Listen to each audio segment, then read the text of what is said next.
Hello दोस्तों, good morning. आज हम लोग ये देखते हैं कि थायराइड क्या होता है। थायराइड थायराइड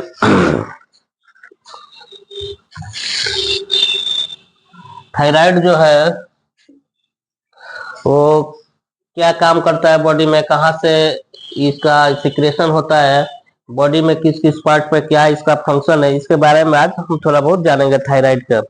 ठीक है, तो थायराइड जो होता है, आपको बता दें कि थायराइड जो होता है एक टीएसएच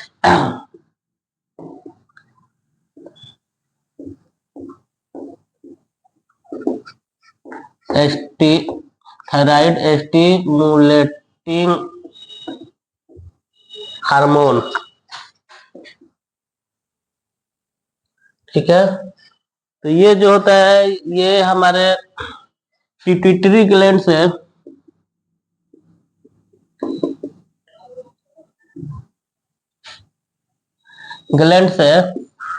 टीएसएच जो होता है स्रावित होता है।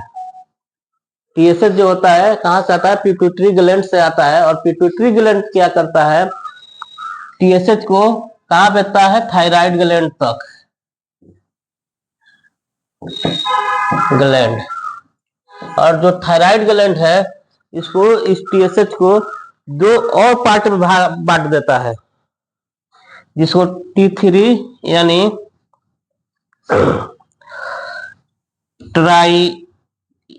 ट्राइयोडोथायरोनिन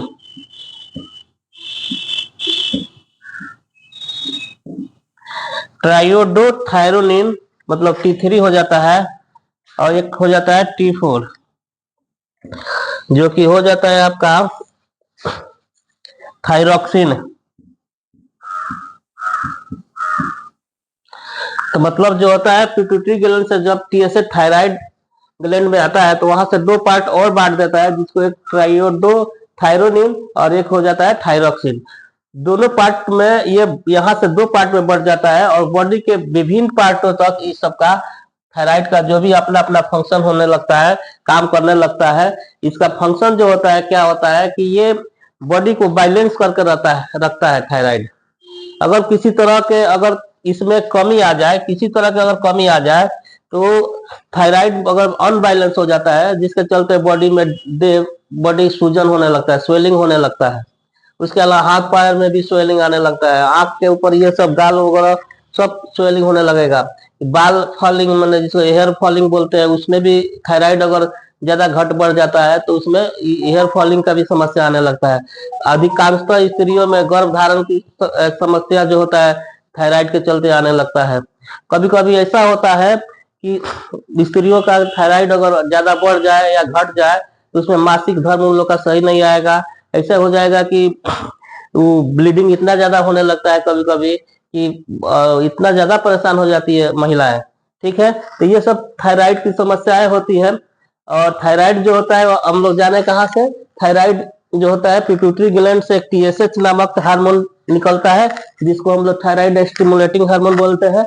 वहां से सीधे पिट्यूटरी ग्लैंड से सीधे थायराइड ग्लैंड में आता है, जो कि हम लोग थायराइड ग्लैंड इसको बोलते हैं। तो यहाँ पे आएगा तो यही आपको ये दो पार्ट में यहाँ टीएसएच जो है बढ़ जाता है, एक थायरोनिन और एक थायरॉक्सिन, जिसको हम लोग T3 और T4 के नाम से जानते हैं। इसके अलावा इसका जो है FT3 के भी आप लोग देखे होंगे। इसमें क्या हो जाता है, थायराइड जो होता है यहाँ पे अगर इस तरीके से देखते हैं तो थायराइड फाइव टाइप से हो जाते हैं। तो इससे जो फ्री होता है, बच जाता है, उसको FT3 बोला जाता है। और T4 से जो फ्री बढ़ जाता है तो उसको FT4 बोला जाता है। ठीक, तो इसी का दूसरा नाम फ्री थायराइड के नाम से जानते हैं हम लोग। ये जो थायराइड होता है फ्री होता है। ठीक है, तो फ्री मतलब कहने का ये मत समझिएगा फ्री में टेस्ट होता है। ठीक, फ्री का मतलब बचे हुए कुछ थायराइड रह जाते हैं, जिनको हम लोग फ्री थायराइड के नाम से जानते हैं। तो इस सबका अपना अपना रेंज होता है। जैसे ये आपका टीएसएच का जो रेंज है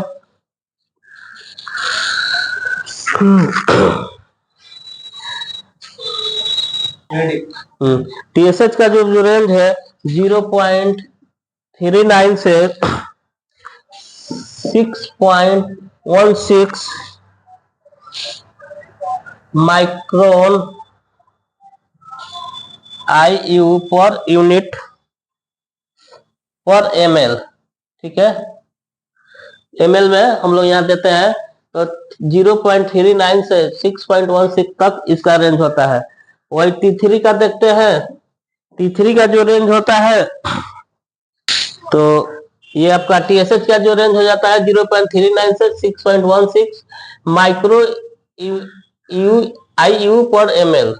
फिर T3 का जो रेंज हो जाता है 0.07 से 0.20 UG पर DL और T4 का जो रेंज हो जाता है 4.5 से 12.0 UG पर DL, ठीक है। तो इस तरह का अपना सबका अपना अपना रेंज है। ये रेंज है।